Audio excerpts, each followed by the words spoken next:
Hello, everyone, and welcome back to the Matthew Schreiner podcast. And in this episode, we are going to be talking about the readings for this Sunday. We are going to be discussing the readings and what significance they play, because I think these readings are very significant. Recently, I was asked by a friend of mine, why are marriages so screwed up? Why is divorce so common, or something similar to that? And I didn't have a good answer. My best answer was poor catechesis. My reasoning being people don't understand what marriage is, the great commitment marriage is, the great whatever. But the other reason is what we find in today's gospel. Jesus says, Moses allowed for divorce because of your hardened hearts. And what I interpret that to mean is simply the Pharisees' unwillingness to change. The Pharisees' unwillingness to resolve issues between spouses. The ability to find a resolution to strife, to anger, to disagreement. We had When Love is Found. It's a beautiful song. When love is found and hope comes home. Da, da, da. I can't think about all the lyrics. But one of the lines goes how love can overcome ill. I can't think of the exact wording of it, but I think you know what I'm talking about. I hope you do. If not, look up the words, the lyrics. Marriage is the greatest love. Well, Jesus gives us a better definition. But marriage is the intelligent design of the Creator. It is the intelligent understanding of God to Adam. The understanding that Adam was lonely, that Adam needed community. As God is a community, as one of the deacons put it today, as God is a community, He gives us this community with ourselves. With God, seeing His own community. He knew Adam was alone. He was lonely. He knew Adam needed someone like him. Someone just like him. Someone to share his life with. And that is why, as the sacred writer of Genesis puts it, a man leaves his family and joins to his wife. And Jesus reiterates this, but he says, what God has joined, no humans, no man can separate. The point being, marriage is a sacred thing. Marriage is holy. Marriage is important. Marriage is sacred. Marriage is that intelligent design and creation of God. Most importantly, for the creation of children. Of course, in marriage, we know children. We, as Catholics, we believe that as a married couple, you are called to bring forth children into God's world, to populate the earth. That's Adam and Eve were called to. But as well with that is also the idea of a union of people, a union together. You might have heard the saying, couples who pray together stay together, and I've heard it way too many times today because I've had a lot of trouble recording this episode. But couples who pray together stay together, and my mom will tell you about how why she enjoys our parish now is because of the community. She understands why her parents went to Mass every week. Because of the community at the church, because of the great community there, because of all the people and all that. And so I can agree with this sentiment. I love the people at our parish. They're great people. Be it, the music, the servers, the lectures, and just simply the people in the parish, the parishioners there. Parishioners. I can't speak today. My point is, there is a sacred aspect to communion, a sacred aspect to community, a sacred aspect to fellowship. And that is important. And that is what God knew Adam needed. And that is what God knows we need. We are not good on our own. We are good with God. We need God. But God knows that we need our fellow man as well. That we need someone to work along with us, to be our companion.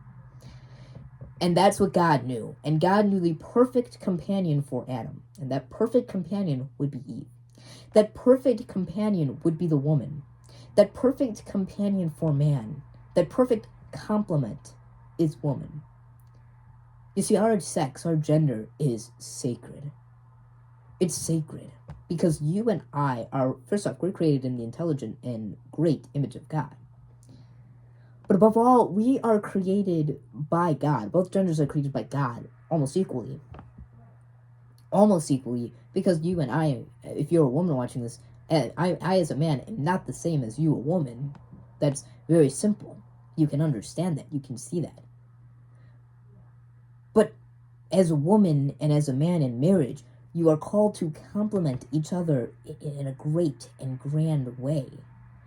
Because there are a lot of things I can't do that a woman can, and a lot of things a woman can do that can't do that I can, in a marriage. Because man and woman are called to complement each other, to join together to become one flesh, one perfect flesh, one covenantally,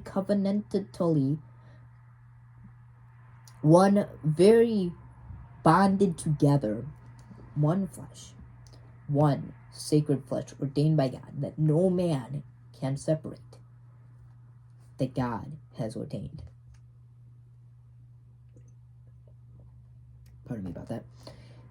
God made marriage. God designs marriage between a man and a woman.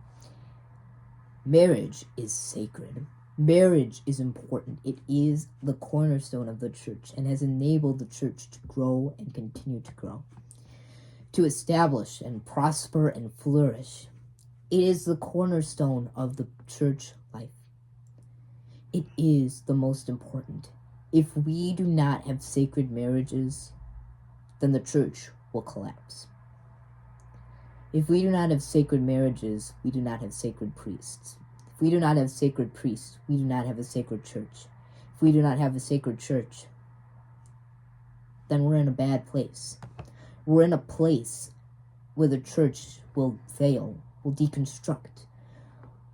It will go away if it is not for sacred marriages, for sacred people, for sacred community. The most important part of the church, and the part that needs to be recovered most greatly, is marriage. Is that understanding of the great bond that is marriage, that indissolubility of marriage, that most sacred sacrament. Marriage is great. God calls us to greatness. So no matter where you are called, God calls you to greatness. To put it more simply, God doesn't call you to a mediocrity. To mediocrity. He doesn't call you to mediocrity. He calls you to greatness. He calls you, first off, to the greatness of being called children of the Father. Jesus says in the gospel as well, to come as children. But also, we understand what sacredness is there to be found in marriage and how important it is.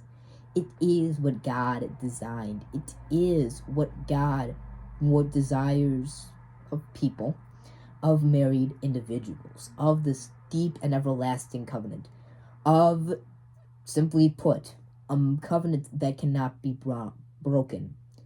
That is what marriage is. Marriage is not something to be taken lightly, to simply be joined into and then take apart. Because man and women are joined together. They are joined together into one flesh. I mean, hard to understand that.